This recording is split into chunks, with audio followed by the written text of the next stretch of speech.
Gold is making news yet again in an over 5-year-old case with new developments involving the FBI and lost Civil War gold. Let's explore.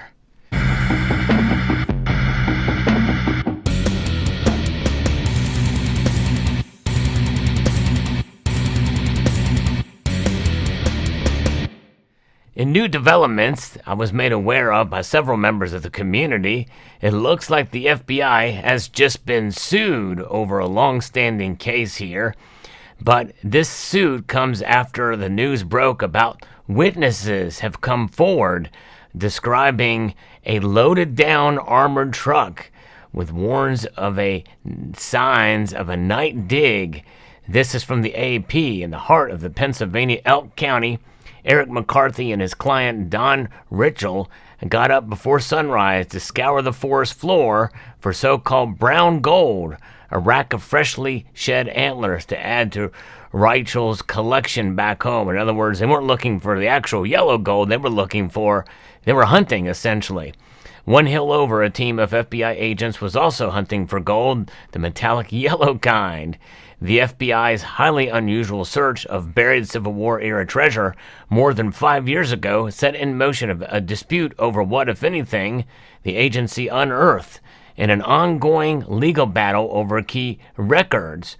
Now, for those of you familiar with my channel, you know that I have covered this story pretty much since the beginning when it was first reported. And I like to keep my viewers up to date on the latest developments, and this is a story where the developments indeed are starting to come forward with two major ones here, and this one being an eyewitness account on that early morning. Kind of intriguing, and it kind of just goes to show you how much you can or cannot trust these three-letter agencies. And this is a case in point where secrecy very well may have a little bit more involvement to do than just a matter of whether or not it's a closely guarded national security interest secret. I mean, the Civil War has been long since completed, and that's been resolved many years ago. So what is going on here? What could it be that they are hiding, unless they just want that gold? To the tune of, multiple millions of dollars worth of gold is what is perceived to have been in this particular location. So there's so much intrigue that even a federal judge felt compelled to note in a ruling last week that the FBI may have found the gold or maybe not. So this federal judge very well has opened up the possibility that they very well could have found this gold. So this is what is leading folks to this discovery. And like what you're seeing on your screen here is an example of what some of the coins that could have been found there, and types of gold. Could it have been bars and doré, rough bars of gold that are not totally refined yet? Could it have been, gold coins, such as you see here, the United States Mint gold coins? Likely that very well could be. That would have this design. This obviously was minted after the Civil War, but it had the same design on it. This coin first came out in 1849, just after the gold rush. But nonetheless, with the eagle on the back, that would have been what the gold coins would have looked like if they were there. Could it have also been maybe foreign gold that was held, to particularly help with the cause on one side or the other? Who knows? And maybe that is kind of what they're looking to see, what type of gold very well could have been. Because if it was stolen, and I think that was one of the impetuses, that it was stolen from Union gold by Confederates, and that means that it maybe technically would belong to the federal government. But why hide that fact? Why not just come out with it and let us know what's going on? But of course, because there's landowners involved, the FBI insists that nothing came out of the March 2018 excavation in Dense Run, a remote wooded valley about 110 miles northeast of Pittsburgh. But a treasure hunter who led FBI agents to the hillside where an 1863 gold shipment might have been buried is challenging the government's denials. How could the dig have come up empty, he asked, when the FBI's own scan showed the likelihood of buried metal mass equaling hundreds of millions of dollars in gold? McCarthy, a 45-year-old elk guide, had never met treasure hunter Dennis Parada, but he watched from afar as Parada took the FBI to court and told his story to the media. McCarthy recently decided to share his own story because he thought Parada, who spent years looking for the gold before approaching the FBI with his findings, has been treated unfairly.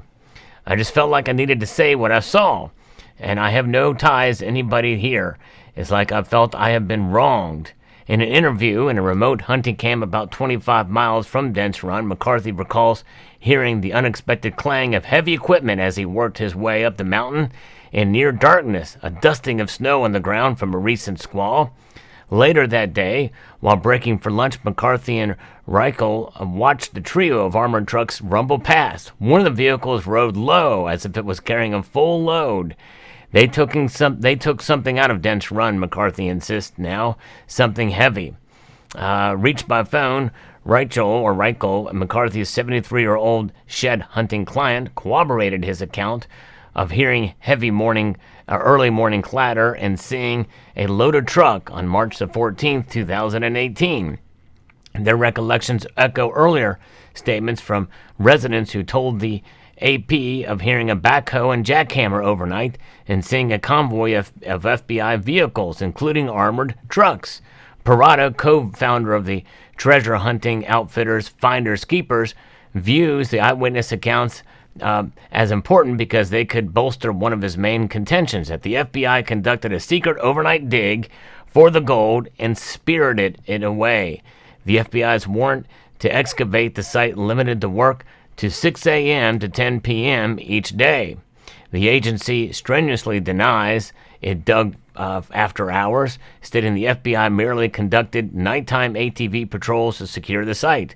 No gold or other item of evidence were located or collected. The FBI continues to unequivocally reject any claims or speculation to the contrary. Indeed, there's little historic evidence to substantiate apocryphal accounts of an Army detachment lost a gold shipment in the Pennsylvania wilderness, possibly after an ambush by Confederate sympathizers, but the legend has inspired generations of treasure hunters. Parada is amongst them. Scientific testing suggested he was onto something. The FBI said in 2018 document that its own geophysical consultant identified an underground metallic mass weighing up to 9 tons with the density of gold, which is pretty much unmatched other than tungsten. But the likelihood of tungsten being buried down in the ground is highly unlikely. And so this is fascinating. A federal judge approved a search and seizure warrant, and the FBI set up camp in Dents Run after describing it as a possible cultural heritage site containing the gold belonging to the U.S. government. Parada hoped to earn a finder's fee from the potential recovery. But on the second day of the FBI dig, McCarthy and Reichel woke at 4 a.m. and were on the mountain that parallels the narrow Dent Run Valley sometime between 5 and 5:30. By the end, the FBI's presence had become the talk of the backcountry, with speculation running rampant that agents were hunting for gold. The FBI had shooed McCarthy away from different parts of Dent Run a day earlier, but he was determined to help his client find an elk shed. Splitting up to increase their odds, McCarthy dropped Reichel off the parked more than a mile away. He could hear the distant hum of a running engine as soon as he got out of his truck. The noise grew louder as he made his way up the hill and heard metal on the stone and metal on metal, which sounded to him like heavy equipment meeting earth. McCarthy said he got to the top of the ridge and started back down on the other side. That's when he laid eyes on the FBI operation on the opposite slope, about 400 meters away. He saw lights powered by a generator, a parked excavator, a smaller piece of equipment, perhaps a skid steer on quad, moving up and down the hill, and a brown-black gash on the earth surrounded by snow. People huddling under a makeshift canopy. It looked like we were wrapping up a dig, he said. He was further away down the site, Reichel was, and he heard machinery when he crested the ridge. And so this is quite an account, and they say, and they were actually confronted by an FBI agent. Some of the talk about this thing is that it was on state land. and they had permission to dig there. But I covered that in a previous video. I think last year about this was the latest update. But now there's been a lawsuit, and this suit has been covered by the New York Post, which gives an account here that FBI has been sued after allegedly losing hundreds of thousands in rare coins during a raid. And as we all know, their property was in a box in a safe before the FBI broke into the box. Joe Gray, an attorney with the nonprofit law firm Institute for Justice, once the FBI broke into the box, we honestly don't know exactly what happened. We know that they lost it. We don't know if somebody pocketed and walked away. We have no way to know. The Institute for Justice filed 2 lawsuits on Friday on behalf of clients who had property seized from their safety deposit box in March 2021 raid and U.S. private vaults in Beverly Hills. And this is another story where the FBI involved, where they had, took the gold, and there's been no recovery of it, and much of other valuables from others as well. There's literally been no explanation, Pearson said. I think you have to assume that it's the simplest explanation. I think, unfortunately, the simplest explanation is that they took it or lost it. Elaine, a 79-year-old retired civil servant, kept cash and 110 gold coins worth hundreds of thousands of dollars in his box to safeguard the financial security. He invested in the precious metals with the proceeds after he and his wife sold his Malibu home in 2002. Pearson said her husband, Michael Stork, similarly rented a security deposit box in 2017 as a financial safeguard, storing around $20,000 in silver and $22,000 in cash. Neither Elaine or Pearson were ever charged with a crime, which is important because the FBI had been investigating the U.S. private vaults, which shut down following the raid and ultimately pleaded guilty to conspiracy to launder drug money. But that doesn't account for all of the 1,400 other customers, including Elaine and Pearson's, that received a notice stating that the FBI wanted to keep their property through a process known as civil forfeiture. Pearson said she'd never heard of civil forfeiture before, but after doing research, she discovered that one of the options to reclaim the items presented on the notice essentially gave the FBI all rights to decide what's done with the property. It's a very disingenuous and shady even, she told Fox News. It's the least transparent process. It's not something that you would do if your intent was to find out who these items belong to. And of course, the FBI did not respond to Fox News for a comment. Our 3-letter agencies and government agencies are becoming more and more corrupt and evil. I hate to say it, but that is exactly what's going on here in the United States with both of these cases, and it's unfortunate. Nonetheless, that's the world we live in nowadays, and very well could get worse if things don't change soon in this country. But nonetheless, hold on to the gold that you do have. You never know.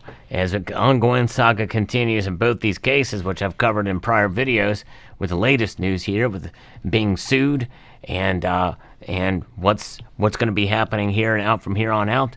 Will there be justice? Will gold be returned to its rightful owners? And we'll find out in due course. Let me know what your thoughts are in the comment section down below. Hope you found this video informative, insightful, and educational. I want to extend a multitude of gratitude to you all for taking the time to watch, and to encourage you to please rate, share, comment, and subscribe.